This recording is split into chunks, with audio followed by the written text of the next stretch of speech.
Hey there, everyone. Welcome back to Utility Sports. Really excited for today's video where we're going to deep dive into the Minnesota Timberwolves and take a look at what their offseason could look like. Their avenue is a little bit more restricted than some of the other teams we've covered up to this point on the channel. Just a reminder, if you are new to the channel, make sure to leave a like, subscribe to the channel for more, and then also let me know down in the comment section below which team you would like to see next. I read every single comment post on the channel, so I would love to hear what team you would like to see next. And I think the Minnesota Timberwolves is a team that I'm very involved with. I know a lot about this team.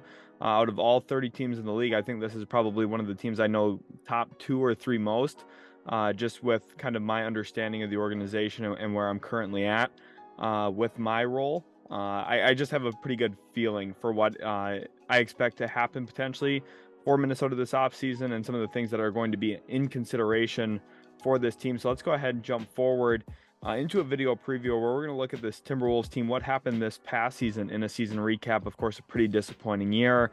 Then we'll look at the 2023 NBA draft. And you might be saying, whoa, the draft with the Timberwolves, what are we going to look at there? We'll talk about some things. They do not have a first-round pick, but they do have a second-round selection. So we'll dive into some potential targets for them and Tim Connolly, which I think is important to highlight. 2023 NBA free agency, another really important element here for Minnesota. Last offseason, they were very active in Tim Connolly's first offseason with the organization. We'll see if he's just as active this offseason. My guess is probably less so, but there is still some potential trade options out there that we're going to discuss a little bit in this video. There will be more future videos out on the channel as well regarding the Minnesota Timberwolves and some potential trades that we could see them make. We'll talk about discussions around that later on in the video. And then, of course, we'll conclude with the 2024 early outlook. Where is this team at? Where are they headed? And what do I think they're going to do next season? So without further ado, let's jump to where this team just was. And that's the season recap. They finished with a 42-40 record, which was the 8th seed in the Western Conference. And they ended up losing to the Denver Nuggets in 5 games in the first round of the playoffs. And there's a big narrative right now around Minnesota about how disastrous this is. And, Rudy Gobert, that whole trade's a complete and total loss for them. And I do understand that side of things. Hear me out. I was very high on the Rudy Gobert trade for Minnesota, even though I understood, look, they gave up a ton of assets. The biggest thing I was worried about was Walker Kessler. Giving him up hurt. I really liked Walker Kessler last draft process, and I was okay with the draft compensation.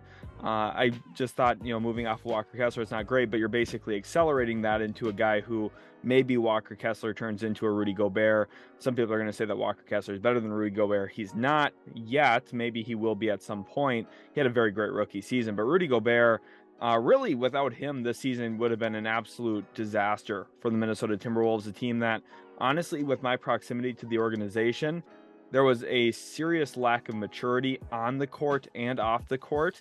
And I think there were some serious issues that arose because of players not taking their job seriously and the coaching staff not putting these players in positions to succeed. And I think some offseason workout stuff was a complete and total loss for this organization.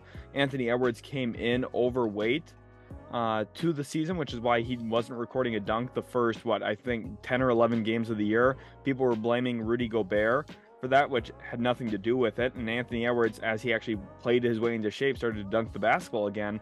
It's not a surprise. He had a very good season, Anthony Edwards did. He ended up making the All-Star team and ended up having a very good year for himself. I think proved to everyone, first of all, that he was worth the first overall pick in his draft, but then also, secondly, that he is a build-around player and a potential face of the franchise that Minnesota should and could look to continue to build around going forward, because he lit Denver up in the first round. And to be honest, with how Denver's kind of rolled through the Western Conference playoffs anyway, at first people kind of scoffed about Minnesota. Oh, hey, look, they got gentlemen swept. Whereas realistically, hey, they maybe pushed Denver just as hard as anybody else did. Phoenix lost in 6 games. The Lakers got swept. So Minnesota, I think realistically, pushed Denver about as well as you could. They had a lot of competitive games. Of course, going into Denver, that first game after the play-in stuff, it did set Minnesota up for disaster, just with that travel and the amount of games they had played already that week. You just knew Minnesota was going to likely lose that game. But I think Anthony Edwards had a really nice series for himself. But for the most part, the team struggled throughout the year, and there's a few reasons as to why. One of them I want to highlight is this team was terrible at rebounding, which is really tough to do, especially when you have a top 3 rebounder in the league in Rudy Gobert, someone who's led the league in rebounding multiple times in his career. I believe finished 3rd this year in total rebounds per game, and yet they were a terrible rebounding team. That's an effort thing. It really is, especially when you're playing with another 7-footer, although, yes, Cat did not play very many games this year. Like, when the two of them are, they should be dominating, which they finally did in the final playing game against Oklahoma City. That's the blueprint for this team, is that they need to be an inside-out team first, and there was some serious issues with that. Anthony Edwards showcased what he's going to be. I think Gobert played very well this year, honestly. I think that most of his issues this year were really scheme dependent. I think that Chris Finch did a terrible job scheming around him and putting him in positions to succeed defensively. They kind of asked him to guard 2 guys all the time when he was in the game. They didn't use a low man behind him, which is something Quinn Snyder did a lot of in Utah, which is basic defensive concepts. And I think Minnesota had this idea of, hey, we're gonna get Gobert, now we don't have to play any help defense outside of him, which that's just not how basketball works. Gobert is a mammoth of a human being, but he just doesn't cover the entire paint. Nobody does. So I think that was, some real massive scheme issue that they're going to hopefully fix going into next year. But one guy who did take a massive step forward this year was Jaden McDaniels, a player who last year in trade discussions with Utah, they just had no willingness to give him up in a trade. And it's really good that they did not. He got snubbed from all defense. He should have been an all defense member. He was the main point of attack defender for Minnesota all year long, drawing assignments across the board. Guys like Darius Garland did not face Donovan Mitchell, of course, this year. But would guard Jason Tatum, would guard the Jaylen Browns. He guards the best player every single night, and he also happens to be Minnesota's 2nd best help defender behind Rudy Gobert. That's how freakishly good he is defensively. And I think that Jaden McDaniels is a really special player, and I think there's going to be another offensive jump we see from him. Going into his 3rd year in the league, which was this past year, he took another good step forward offensively. I think his efficiency took a step forward, and obviously his traditional counting numbers did as well. But I think going into year 4 is really when we're going to see that another big jump. The defensive jump came this past year, kind of sitting down in a stance and being more of an on-ball point of attack stopper. And then going into next year, I think the offensive numbers are really going to progress. And I think he has a chance to be a Mikal Bridges type guy. Now, is he going to reach that level where Mikal Bridges was just scoring 27 points a game for Brooklyn after getting traded there?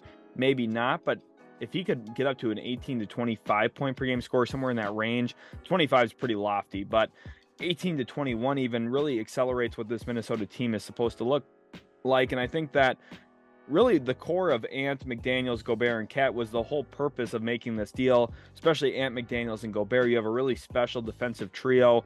I think a really important moment to flash back to is Dallas's, I believe, 3rd or 4th game with Kyrie Irving, and they're making a fierce comeback, and Minnesota's on the brink of blowing a big lead, something that this team did multiple times throughout the year, which is another reason why, if you want to believe that maybe this team could be way better next year, they blew a lot of leads this year. They were playing ahead in a lot of games and just couldn't get the thing done a lot of the time, which, is partially coaching, partially execution.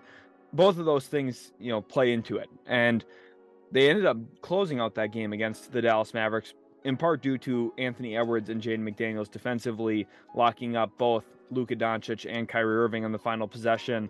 And it's not like you can count on that every night. You don't want to be in those situations where one good offensive play could force you to lose.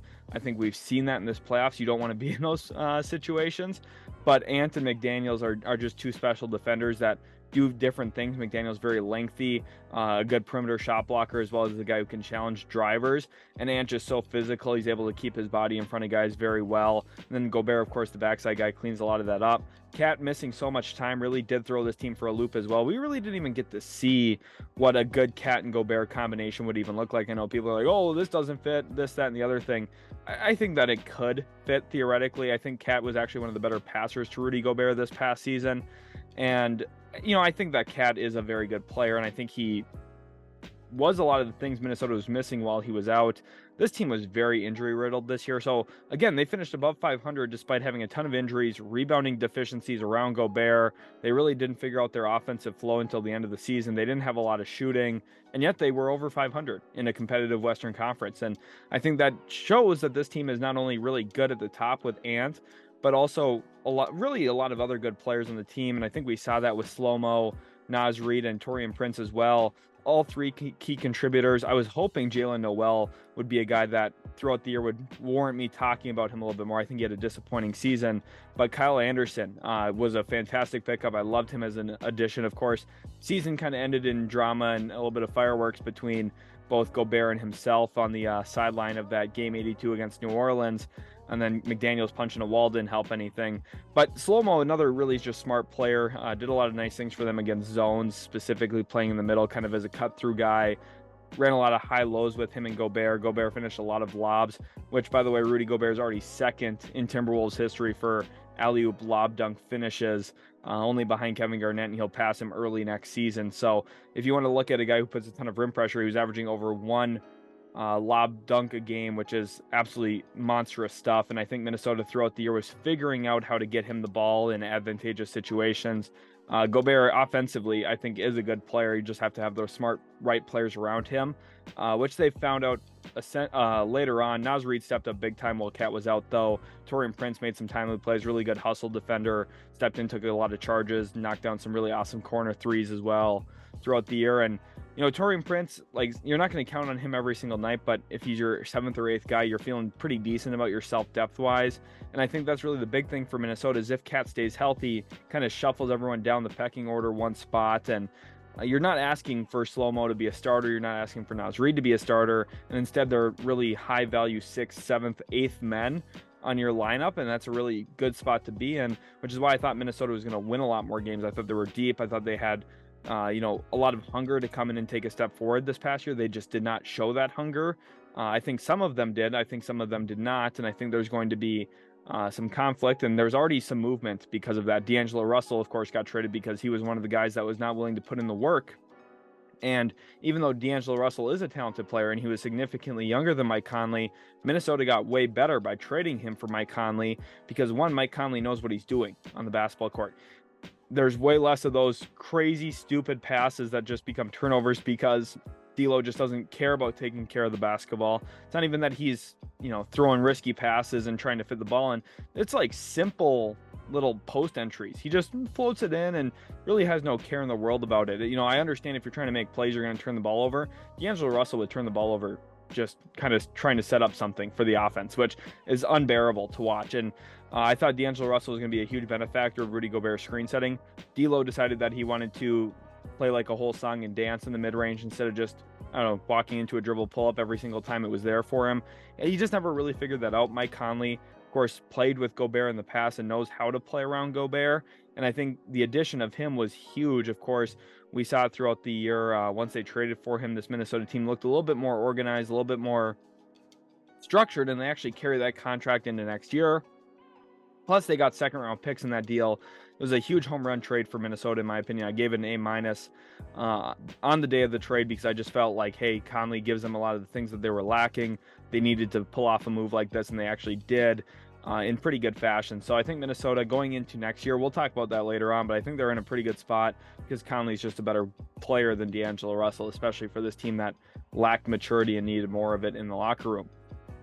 So going into the 2023 NBA draft, Tim Connolly and the Timberwolves own pick number 53. And typically you might say, well, that's not very good. That's, not a high-end pick. But with Tim Connolly, his draft history suggests that he can swing on some high-end talent and typically find pretty good success with it. Some of the potential targets I could see him looking at this time around, Mojave King from the G League Ignite program, posted a massive vertical during the combine and also a very good shooter. Somebody that, like I said, Minnesota needs more shooting. That's kind of the staple of Chris Finch's offense is run and gun and get out and shoot the basketball. I think that they really did miss Malik Beasley quite a bit this past year. And I think a Mojave King addition, even though it's not going to go, a long way in changing this team, I think just the presence of one more shooter on the roster could definitely help. Ben Shepherd from Belmont as well, a guy who had a fantastic combine for himself, really raised a lot of eyebrows. I think most scouts didn't really have him as a top 60 player in their class up until the combine. I think he did elevate himself quite a bit and move himself into that top 60, top 50 radar for a lot of scouts, which is huge. Mike Miles actually lost quite a bit of value throughout the combine process. He's small, didn't really test that well. 6'1" with a 6'2" wings or a 6-foot wingspan. So actually a negative wingspan despite being the shortest player at the combine. And you might say, well, that's not great. He's just a good basketball player, though. Mike Miles was fantastic for TCU. He has Team USA FIBA World experience for juniors. I think he would actually be a really good addition into the backcourt because I think that they do need a long-term upgrade over Jordan McLaughlin. I think Mike Miles pretty quickly on would be an upgrade over McLaughlin, a guy who, if you ask Jordan McLaughlin what the color of the rim is, he might not be able to tell you because he drives without the intention of scoring. And any team that they play against knows that, so they don't even guard him, and he just runs around, and occasionally he finds something good and it happens, and fans are like, wow, Jordan McLaughlin, what a pass. And then there's times where he just dribbles around aimlessly and just chews up the shot clock for no reason. And then the last player I have here on the list, Amani Bates out of Eastern Michigan. The reason I included him, Tim Connolly is known for taking swings on high upside players. Of course, Nikola Jokic selection during a Taco Bell commercial is very famous. But you also think about the Bowl selection in the second round. You think about Michael Porter Jr. at pick 14. He's been willing to take stabs at guys who had really high recruiting ranks and guys who maybe didn't prove it in the college ranks. You think about Bull and Michael Porter Jr., who missed pretty much all or most of their freshman seasons in college. Amani Bates had a really rough freshman season for Memphis. Remember, that was technically supposed to be his high school senior year, but he reclassified. And then his sophomore year now, which was supposed to be his freshman year at Eastern Michigan, I think he kind of found a little bit more balance, found a little bit more stability, and played quite a bit better. I think Minnesota would be a really nice addition for them, for him specifically, because they need more shooting. I think he could fill a really nice stagger screen movement shooter type of role, similar to what they used Malik Beasley as a year ago. And realistically, there's a lot of upside with him because he has shot making capabilities. People look at him and say, well, he's not going to chuck shots at the NBA level. Yeah, he probably will, but in kind of a contained setting. Like, hey, we want to set him a pin down and get him an open look. And it gives you another wrinkle into your offense, because you think about Minnesota, when you're game planning for him, you're going to have Anthony Edwards circled. You're going to worry about, hey, how are we guarding the Gobert pick and rolls? Are we going to tag him early? Are we tagging him late? Are we going to let him catch around the nail? Are we blitzing at the ball? There's going to be all of these other decisions you have to go through. How do we guard Cat in post-ups? How do we guard Cat as a pick and pop guy? What if he rolls? What if he drives the basketball? All of those things are going to be points 1, 2, and 3 on scouting reports. And when you have a guy like Amani Bates who can fill it up if left open, and if he has rhythm, it gives them another option to score the basketball. I think Minnesota does need a little bit more shooting punch from the perimeter. Again, Amani Bates is not going to be a 20-point per game scorer. I'm not suggesting he will, but can he be kind of a torch off the bench, somebody who catches fire and can give you 8 to 12 points on a given night? 110% he can do that. And I think that's why they will sniff around Amani Bates if he's available at pick 53, which would be, I think, a huge steal in this draft. I think Amani Bates has the talent to go higher, but we'll see if some of the questions about his character and some of that stuff prevents him from going above pick 53. So moving on to 2023 NBA free agency, I think the biggest place to start is their pending free agents. You look at two guys who are definitely due to hit free agency in Naz Reid and Jalen Noel. Of course, that's really the biggest question for Minnesota's offseason, is what do they do with Naz Reid? I think since Noel did not play very well, it's possible, first of all, that Minnesota does not look to bring him back, since Tim Connolly's sole year as president of basketball operations for Minnesota was a year that Jalen Noel just did not perform very well. It's possible that that's not a reunion we see. But I would think that if he were to come back, it'd be on a pretty team-friendly deal, just because, again, he did not perform super well, kind of fell in and out of the lineup quite a bit. So Noel is a player I would like to see them re-sign, because at the beginning of the year, I thought maybe he had sixth-man potential for them as kind of like a lightning bug, 13, 14-point per game scorer occasionally. Just didn't play out that way. Naz Reid is the guy who took the big step forward as their sixth man, and they need to get him back, especially on something like 3 years, 48, maybe 4 years, 64. It seems a little steep, and it really is for a backup big, but he's versatile enough to fill a variety of needs. You can play him next to Cat because defensively he's better than Karl Anthony Towns, and you can still play with some length and size, and then you have two bigs who can pop out and knock down the three ball. But of course, we saw this year too, he can find a lot of success playing as that kind of power forward role next to Rudy Gobert, who those two bigs are very different. Naz Reid capable of driving the ball, a little bit more of a downhill skill set, whereas Gobert, of course, more about rim pressure and just pure size and screening ability. I think the two of them did play pretty well together this past year as well. Minnesota had some really good lineups, and I think Naz Reid was a decent part of some of them. And I do believe Minnesota is going to be really looking to keep Naz Reid if possible. Now, there's going to be a pretty good market for him. I'm expecting a lot of teams with cap space to sniff around the Naz Reid potential signing, and I think he's going to be a hot name. He's going to be a top 25 free agent this offseason. A lot of teams are going to contact his agent about his services, and his market is going to get driven up, in my opinion, to that 13, 14, 15, 16 million dollars a year number. And I think Minnesota is going to have to give him a competitive offer to keep him, because other teams are maybe going to be willing to offer a starting role or a guaranteed six-man type of role. And because of that, Minnesota is either going to have to outbid them financially or promise, hey, you're going to be our sixth man. And on some nights when Gobert and or Cat isn't available to play, you're going to go into the starting lineup on those nights too. Kind of like what Bobby Portis has done a little bit for Milwaukee. I think that's kind of the role we see Naz Reid kind of elevate into over the next couple of years, is like a true six-man swing starter type of player, which I think would be good for Minnesota to keep him, because worst case scenario becomes a tradable contract in that mid-level type money where, you know, 14 to 16 million dollars is very tradable, and you can use that to attach to make some other type of deals and move some stuff around if you so need to in the future.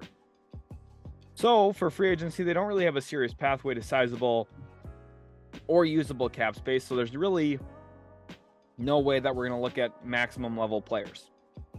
It's just going to be really tough for Minnesota to get there. There is like one kind of pathway, but it's not very likely, so I just don't really even want to talk about it in this video. The non-taxpayer mid-level exception is $12.221 million. Now, Minnesota could split that and say spend $7 million on one guy, $5 million on another dude, and use that to kind of outbid some teams and move their money around a little bit to get a guy into their locker room that they want, or two guys into their locker room, which maybe could look like a Joe Ingles, who I think makes a lot of sense for this team, actually, because the more playmaking, the better. He also shoots the ball very well. He actually had a pretty nice season for Milwaukee after coming back from his ACL, and I think he did play himself into another contract next year. And I think, realistically, Minnesota is looking to be a little bit more like Utah and the Utah Jazz, and they did so with Gobert. They brought in Mike Conley. They're trying to get the band back together, maybe with Joe Ingles, and I do think it makes quite a bit of sense for a team that is lacking maturity. I think needs more winning players with a winning mindset. He's a really good connector. We've seen that for so long in the NBA. I think he's another player who could help elevate Gobert's play. And you have to remember, this front office is trying to make the Gobert trade still look like a big positive. And I think that there is going to be quite a bit of work that is done to help Gobert reach high levels of success individually, and Ingles is another step forward. And then they need to add shooting as well. They need to go out and get a Seth Curry or someone like that. We talked about Emoni Bates. We talked about some of the other options in the draft that they could potentially look at to fill that role. A guy who I maybe should have mentioned would have been Seth Lundy out of Penn State too. He would have been a fantastic guy to talk about in this video. So you can imagine that I put him in there, okay? But then we also have Seth Curry, who $5 million, you probably get him. Maybe 6, maybe 7. You might have to pay him a little bit more just to make sure you get him, because shooting is always valued. But, Minnesota, you have the defensive infrastructure now with McDaniels, Ant, and Gobert. I think Conley's a solid team defender. You just need more perimeter juice, a little bit more shot making. And I think Seth Curry, he's never really played with a guy like Gobert that can, be that rim threat and the rim pressure behind him as like a, screen and roll guy and get downhill and just catch lobs. I think that's going to be an interesting thing to see Seth Curry play around. But if you're looking to use Rudy Gobert as an off-ball screener a little bit more, I think Seth Curry would be a fantastic addition there. He's a very good off-ball mover, knows how to manipulate screens into open shots, and I think that gives Minnesota, again, a little bit more juice into their lineup, which they definitely need at this point. So, going into trade talks, the real question is to trade Karl-Anthony Towns or not to trade Karl-Anthony Towns. That's really the whole point of this portion of the video is, will Minnesota look into trading Karl-Anthony Towns? Why or why not? I think you could look at this in both directions. First of all, not trading Karl-Anthony Towns does make a lot of sense. This team gave him a Supermax extension this past offseason. Secondly, He's a really darn good basketball player. Former All-NBA guy. He's been really, really good for a long time. Even though, yes, he hasn't won a playoff series in his career, and there's this, that, and the other thing, and reasons why Karl-Anthony Towns is really like not a high-end premier player. You can make the argument, right? Defensively, there's struggles, all this and all that. Realistically, he's extremely talented offensively. He can shoot, he can pass, he can dribble. As a 7-footer, it's really hard to find players who are just as good as Karl-Anthony Towns. And then tertiary, the third reason why, we didn't really get to see this team. Cat didn't play very much with Rudy Gobert. Cat didn't play very much with Anthony Edwards. He didn't play very much with Jaden McDaniels. And he didn't get to play with Naz Reid really either, because Naz Reid broke his wrist toward the end of the year. There's been a lot of issues health-wise for Minnesota, and they might be able to tell themselves, look, if we're healthier next season, you don't have to be fully healthy, but healthier, we could see ourselves being a top 4 seed. And I don't think that's out of the realm of possibility. You think about Sacramento, who didn't even win 50 games, or around 47, 48 wins this year. I don't have the exact number off the top of my head. I believe it's 47. Minnesota won 42, and they were extremely unhealthy. Sacramento was extremely healthy. So do they have the justification that, hey, maybe we could have been the 3 seed? Or, hey, if we move up to 7 and we had the Lakers pathway in the West, could we have beat a non-healthy Grizzlies team in the playoffs? And then from there, could they have advanced and beat the Golden State Warriors? I don't know if those things are actually true or not, but I think that they could talk themselves into that and believing that that is realistic and that those things could have potentially happened, because maybe they could have. I'm not saying again that I think that they would have, and even when I was high on their Gobert trade, I didn't think that this team's playoff success was going to really match the regular season production that I expected from them. But there's still, you know, that internal argument that, hey, we could have been way better if we were healthy, if this, if that, if everything else came to fruition the way they were hoping to.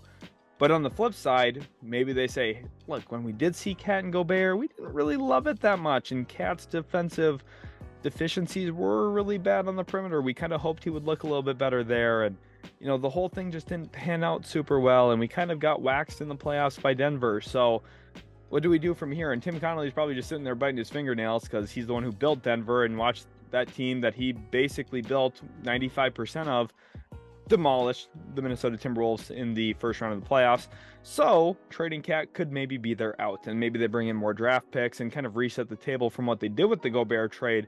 And you still have your kind of defensive identity of Ant, McDaniels, Gobert to build around, and you trade Cat and you can maybe fit in some other pieces, get some young pieces back, and build an intriguing team. You know, there's rumors about the New York Knicks. I don't really see that as a likely possibility, but if you get Emmanuel quickly and you get, you know, a few picks with that and you kind of reset the table, maybe your team is pretty good next season. Maybe you could argue, hey, we won 42 games without Karl-Anthony Towns. Maybe if we replace Karl-Anthony Towns with stuff that we feel actually fits better and we replenish our draft stock, we could maybe win 45 to 50 games next year, just because we're, again, filling a void that we had and maybe making it with pieces that we believe will fit. There's a good argument to that as well. So I think that the trade talks are going to be really interesting internally for Minnesota. That's something I'm sure everyone would love to be a part of and kind of hear how that goes, how Tim Connolly's talking to, you know, Matt Lloyd and some of those discussions back from president to vice president, those kinds of discussions, GM roles. There'd be a lot of interesting discussions going on. And I think that's going to be the big question for Minnesota is how actively do they look into Cat trades? Do they answer phone calls on him or not? There's always been the rumor about Portland possibly trading pick 3. If I'm Minnesota and I have a feeling or an inkling that Scoot Henderson would be available at that spot, I 100% make that trade if I'm Minnesota. But I understand some of the concerns about, well, what if they take Scoot and then we're left with Brandon Miller? Where does that put us? You know, it's hard to replace Karl-Anthony Towns from a production standpoint. It 100% is. It's not an easy call of, hey, let's trade him. So I think that that's something you have to go back and forth on quite a bit. Going into next year, this Minnesota Timberwolves team could look quite a bit different. I think that they just naturally will look different because they'll be healthy. Naz Reid will be back, I'm assuming. I'm guessing Jaden McDaniels' recovery and rehab will go well, and he'll be back on the floor and ready to take another big step forward, which is what I'm projecting. I think this Minnesota team is going to be good next year. I had issues with the way this team played this year. I thought they were going to be really good. They just didn't live up to it. They were very mediocre this season. They still won 42 games with a lot of injury concerns, though. And I'm just hoping, like, Chris Finch needs to make adjustments. That's my biggest thing. Is I watched a lot of this team, and I couldn't tell you night in, night out, This is their play style. This is what they're really looking to do, because it felt so kind of wishy-washy, and it just felt like, hey, there's real no clear plan of attack. They don't have pet plays that they like to go to. It took them about 50 games to even figure out a play that they like to continuously run night in, night out, which most teams by game 3 of the regular season have plays that they're like, yeah, this is the one we want to go to in this moment. Minnesota really didn't have that all year long, and there was a lot of issues, and I didn't like how this team played, to be honest with you. But I do think that the talent is there on paper. I like Rudy Gobert's fit next to Anthony Edwards. I really, really do believe that that's a really good pairing and something that should be more successful than it was. So I'm still going to bet on Minnesota being actually a pretty good team next year. I think that they're going to be a team that amasses over 45 to 47 wins, which is going to put them in position to maybe be a top 3 or 4 seed in the Western Conference. Now, could that all come crashing and burning down?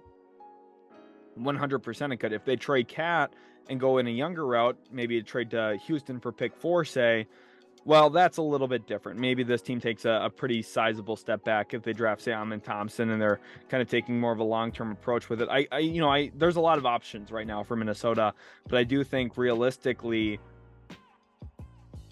all things are in play.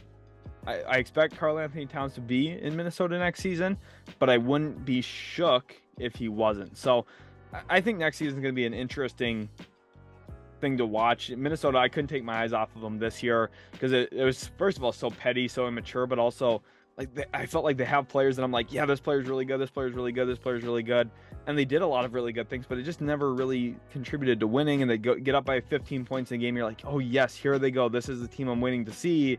And then they completely crumble in the third or fourth quarter and everything just falls apart, and they forget who they are. They forget the way that they're supposed to play. They don't go inside enough, and they settle for a lot of long jumpers. And that's always going to be an issue when Anthony Edwards and Karl-Anthony Towns are your 2 best offensive players. Your team's going to settle a lot.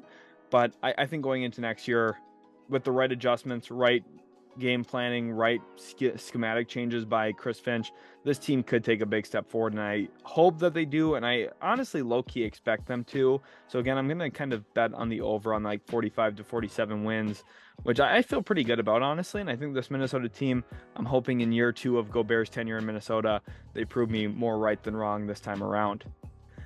Thank you all so much for watching. I really hope you did enjoy this video. I had a lot of fun talking about the Minnesota Timberwolves, a team that, again, I watch very, very closely. I watch all 30 teams closely, but Minnesota I have a kind of vested interest in, especially post-Gobert trade. So I had a lot of fun watching this team this year. I hope you guys did enjoy this video. Hope you felt like the video was informational, and it felt like, hopefully you guys enjoyed it. So thanks again so much for watching. If you did, leave a like, subscribe to the channel for more, and we'll catch you in the very next Utility Sports video.